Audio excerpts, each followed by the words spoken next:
All right, good morning, guys. Morning. George, what was your takeaway from yesterday's safety nugget about backing? Make sure that your mirrors are clean and that make sure that there's nobody behind you, and then for the guys with the rear loads, the mirror watch the camera, so they make sure that there's nothing there behind. Okay, great, thank you. Today, what is the expectation of a post trip? Time. 15 minutes. Oh, Okay. post, yeah. 12 to 15. And sometimes 20. Okay, so 15 minutes. How much, Marv? 12 to 15. 15 minutes. Okay, Maybe 16. Leaning on the 12. okay. All right, what consists of a quality post trip? Checking everything but your, doing your 5-minute brake test. Check the same stuff you do every night. Tire pressure, oil, transmission fluids, as for air leaks, lights. How about on your OBU? What's the procedure with your OBU for post trip? Pre-trip. Okay, can somebody walk me through that? Excuse me. You guys know why I'm talking about this morning? I've been here 90 days. Our post trips are all over the board. What's the expectation of our post trip? Make sure they're in sync. What's the time expectation of our post trip? 15 Okay, minutes. 15 minutes. Start the checkout. Okay, when do you start that? Well, when you arrive at yard, Okay, you punch in your mileage, and then it shows up, you start your post trip. so when does that post trip end? And your hours, you gotta punch in your hours. Yeah, punch in your hours and your mileage, but, When it ends is when you clock out. you get done with Charlene and clock out. Okay. Again, why am I talking to you guys about this? We're getting over it. Well, actually, we're way under on some of them, and I have the sheet, and I'll talk to each individually about it as well. 15 minutes, quality post trip. We all know how to do it, right? Everybody know how to do it? Okay. What I'm looking for, guys, is commitment. Like I say, it's been 90 days for me. Some of you guys have been here 20+ years. The expectation of a post trip is 15 minutes. And a quality post trip, not a pencil whipping post trip, not a button pushing post trip, a quality post trip. And I'm very happy with the progress we're making here at Bemidji. Couldn't be more pleased. We're doing a great job. But we have got to get our post trips in order. Pre and post trips and route sequencing, without question, what is the expectation of all that? First off, the post trip. Again, what is the expectation of our post trip? Quality post trip. 15 minutes, Okay. What is the expectation of route sequencing? 100%, 90%. Okay. I think I'm right. And yes, Ray. 85, 90. 90+, okay?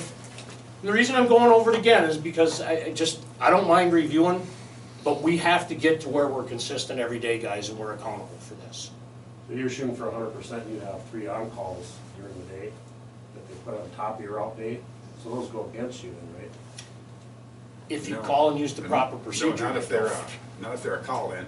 And they They're don't, on-call, If they're on-call ones, that shouldn't be in there. because they're they put them at the top of the day, Yeah, they don't have to be and you don't sequenced. stop them until the bottom of the day. And That's right, what I was I wanna- wondering if those count against you. that's fine, and let's have that conversation, but let's not do it during our pre-trip in the morning. I'll circle back with you, because these are all legitimate questions, and we'll answer those questions, okay?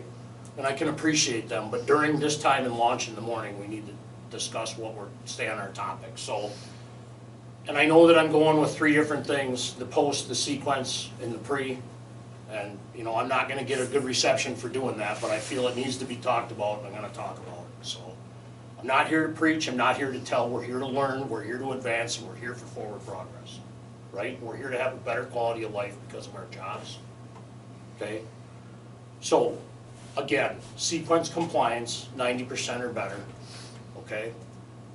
Pre-trip, which is controlled by our launch or by me, what is the expectation for the pre-trip?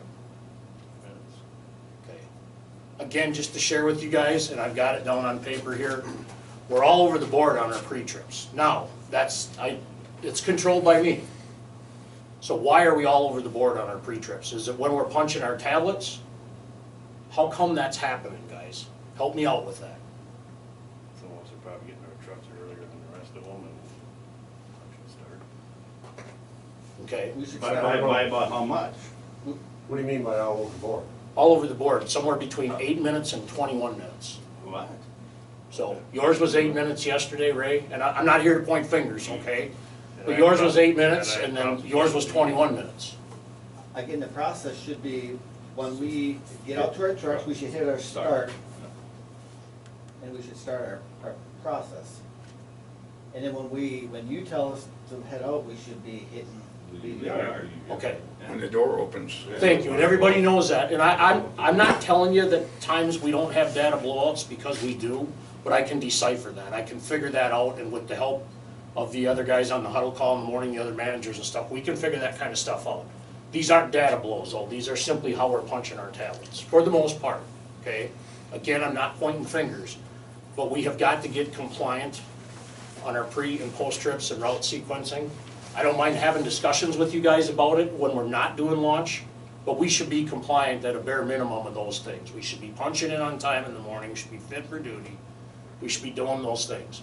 Tomorrow morning, I am going to invite all the transfer station folks and everybody else at 6 o'clock to do the launch with us, okay? And we're gonna talk about culture and change that's going on here in Bemidji, okay? So, everybody understands that, and I know you guys do, and thank you for that. Thursday, bale floor safety. This is our safety nuggets that we're doing every day now. No pedestrian zone on bale floor. Add a forklift parking lot zone for all operators to perform their DEIs. Pyramid all bales along the pedestrian walkways on perimeter of the bale floor. Added blue backup lights to all forklifts. These lights warn all pedestrians behind forklift with a large blue light on a floor 20 feet behind a forklift. Added signage to all entrance doors, warning of all PPE, wearing of all PPE required prior to entering the facility. All bales on bale floor are inspected 2 times per shift by supervisor. Active near-miss board ran by the safety committee. This is bale floor safety. How does that affect you guys? You guys are out in trucks. How does bale floor safety or transfer floor safety affect you If we have guys? to back into the shop there, area there and dump cardboard, Okay. When do we back into this building? not very often, but do it. When you have cardboard? Yeah. Okay. 2 or 3 days. Something wrong with your truck, you're bringing it in or something like Okay, that's a good point. So what is our exposure to our bale floor? that. Okay, but it's there, correct? So what, or how do we do that process when we're backing into that bale floor? Get out of your truck and look around first and see if there's anything in the way. Because it's kind of dark when you're backing in, so you. Great, You can do that one, because the big door is shut anyway, so when you go in to open the big door, you can see. If somebody's operating a forklift or. Make sure they see you. But they should know that you're backing in too and move out of the way. perfect. Those are all excellent points. When do we see the light transition from backing in from outside into the building? Mirrors get past the door. Yeah.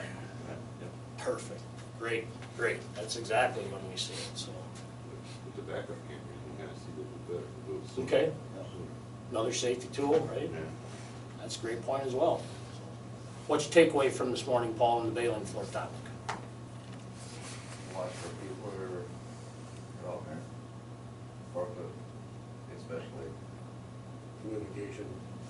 Communication, In there, eye contact, you know, you're coming in. watching, communication, excellent. Who else do we look out for? Who's back Keep it there? Joe, you're on your own. All right, you guys, thank you very much for listening, and thanks very much for knowing what you're doing. Appreciate it. Let's have a fun and safe day.